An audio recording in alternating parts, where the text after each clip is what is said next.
Assalamu alaikum. Hello students. Hope you are well. Welcome our online class 5 of Life Preparatory School. Today I will give you your new lesson from chapter 7, lesson 3 and lesson 4. Our previous lesson was the rights for all and the rights of autistic children. Did you learn your lesson? I hope you learned your lesson. Okay, now I will start your new lesson. Be ready with your pen or pencil and open page 60. I will read your textbook.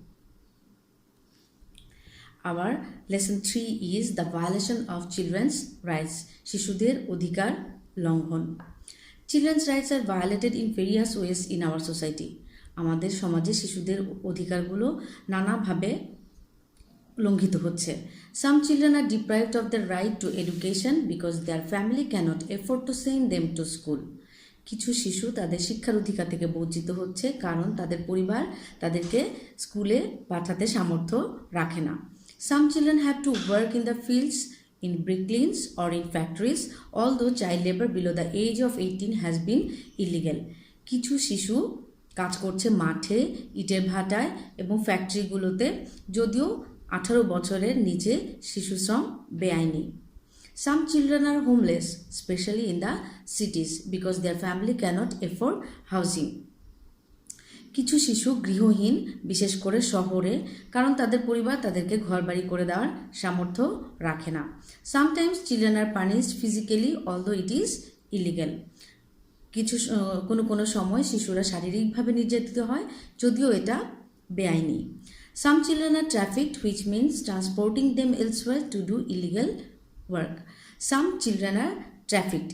কিছু শিশু পাচার হচ্ছে. তার মানে হচ্ছে কোনো শিশুকে অবৈধভাবে, বেআইনিভাবে এক জায়গা থেকে অন্য জায়গায় পাচার করা হচ্ছে. I will give you a small definition of trafficking. Trafficking means to send anyone illegally to other countries for unlawful works. Trafficking হচ্ছে পাচার করা হচ্ছে কোনো শিশুকে অবৈধভাবে এক জায়গা থেকে অন্য জায়গায় পাঠানো, বেআইনি কাজ করার জন্য. In all these cases, if we hear of children whose rights are being violated, we should tell someone in authority. এই এক্সাম্পলগুলো আমরা যেগুলো পড়লাম সেই প্রত্যেকটি কেসের মধ্যে, প্রত্যেকটি এক্সাম্পল থেকে যদি আমরা কোনো ভাবে লক্ষ্য করি যে কোনো শিশু অধিকার থেকে বঞ্চিত হচ্ছে, তাহলে আমরা অবশ্যই আমাদের কর্তৃপক্ষকে সেটা জানাবো. Now you will go next page, open page 62. Our lesson 4 is the violation of women's rights. নারীদের অধিকার লঙ্ঘন. Here are examples of how women's rights are violated in our society. এখানে কিছু উদাহরণ দেওয়া হয়েছে যেগুলো মহিলারা কিভাবে আমাদের সমাজে তাদের অধিকারগুলো থেকে বঞ্চিত হচ্ছে. 1. Girls may not receive equal education to boys. মেয়েরা ছেলেদের মতো শিক্ষার সমান সুযোগ পায় না. Women may not be given equal jobs to men. চাকরির ক্ষেত্রেও মেয়েদেরকে ছেলেদের সমান সুযোগ দেওয়া হয় না. Women at work may not receive equal pay to men. ছেলেদের সমান মেয়েদেরকেও সমান মজুরি দেওয়া হয় না. Domestic helpers may not be given the pay or food or health care that they are entitled to. আমাদের গৃহস্থালী কাজে যারা সাহায্য করছে তাদেরকেও আমরা বেতন, খাবার ও শারীরিক দেখাশোনার ব্যাপারে উদাসীন থাকি এবং যেটা তাদের দেওয়া উচিত. More domestic helpers are now being trafficked to work in other countries because they are desperate to earn more money. আমাদের গৃহস্থালী কাজে যারা সাহায্য করছে তাদেরকে পাচার করা খুব সহজেই সম্ভব হয়, কেননা তারা টাকা উপার্জনের জন্য খুব মরিয়া হয়ে থাকে. We should not tolerate these situations. আমাদের এই অবস্থা একদমই মেনে নেওয়া উচিত না. We should fight for the rights of everyone to be treated equally. আমাদের প্রত্যেকের অধিকার সম্পর্কে আমাদের সচেতন করা উচিত যেন প্রত্যেকেই সমান অধিকার পেয়ে থাকে. Our lesson is too small. We have completed our lesson 3 and 4. We get lot of information from this lesson, like the violation of women's rights, the violation of children's rights, human trafficking, what is the illegal age of child labor, lot of things. I hope you understand our lesson. Now time to go to questions. I will give you questions. These questions are very important, so listen to me very carefully, students. Be ready with your pen and copy. Write down the questions. SQ1, write 3 examples of violation of children's rights. These questions answer you will get from your book, page 60. Here is 5 violation of children's rights. You can write any 3 violations of children's rights. Now go to next questions. Number 2, write 3 examples of violation of women's rights. These questions also have in your textbook. Open page 62. You can get this question from page 62. You can write any 3 examples of violation of women's rights. Now I will give you broad questions. This question also very important your PSC exam. Write down. Listen to me very carefully. Which rights are violated by child labor? শিশু শ্রমের ফলে কোন অধিকারগুলো লঙ্ঘিত হচ্ছে? I will give you answer. Children's rights are violated due to different reasons. শিশু অধিকারগুলো বিভিন্ন কারণেই শিশু অধিকারগুলো থেকে তারা বঞ্চিত হচ্ছে, লঙ্ঘিত হচ্ছে। The rights which they are being deprived of due to child labor are যে সমস্ত কারণে অধিকারগুলো লঙ্ঘিত হচ্ছে সেগুলো হলো many children are deprived of getting education due to child labor. অনেক শিশু শ্রমের কারণে শিক্ষার অধিকার থেকে বঞ্চিত হচ্ছে। They do not get any opportunity for playing or entertainment. এই শ্রমের ফলে তারা খেলাধুলা বা বিনোদনের কোনো সুযোগ পায় না। They get deprived of shelter.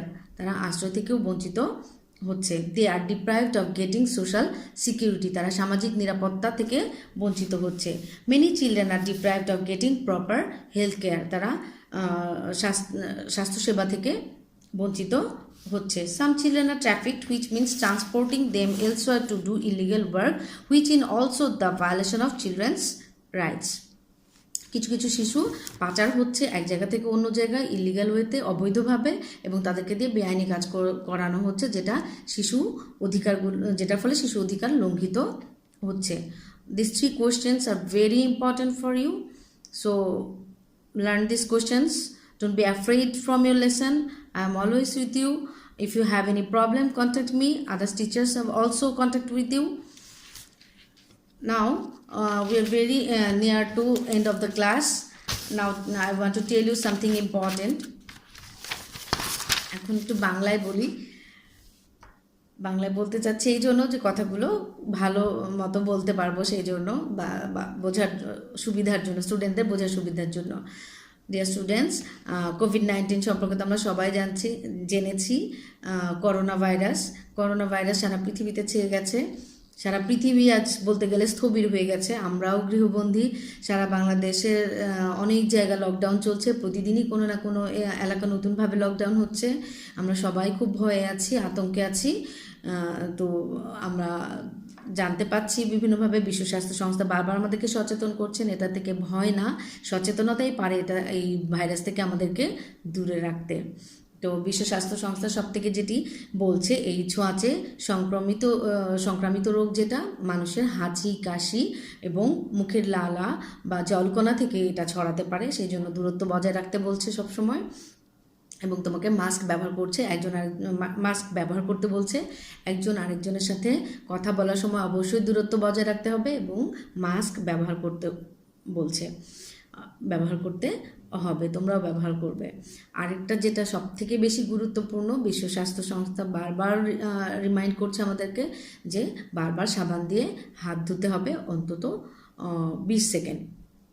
কেননা হাত ধোয়ার মাধ্যমে হাতেই জীবাণুটা লেগে থাকে, এবং এই হাত আমরা বিশ্ব স্বাস্থ্য সংস্থার এই তথ্য মতেই আমরা ঘন্টায় প্রায় 25 থেকে 30 বার আমাদের নাকে, মুখে, চোখে হাত দিয়ে থাকি। আর এই রোগটাও কিন্তু নাক, মুখ এবং চোখের মাধ্যমে আমাদের শরীরে প্রবেশ করতে পারে। সেই জন্য বারবার হাত ধোয়ার কথা বলা হচ্ছে। যে কোনো সাবান দিয়ে আমরা হাত ধুতে পারি, হাত পরিষ্কার করতে পারি, এবং হাতটাকে সুরক্ষিত রাখার জন্যই বারবার সাবান দিয়ে হাত ধোয়ার কথা বলা হচ্ছে, যাতে এই জীবাণুটা আমাদের শরীরে প্রবেশ করতে না পারে তাহলে 20 সেকেন্ড ধরে আমরা হাত ধোবো, মাস্ক ইউজ করব, ঘরের বাইরে যাব না, বাসায় থাকবো, সরকারকে সহযোগিতা করব।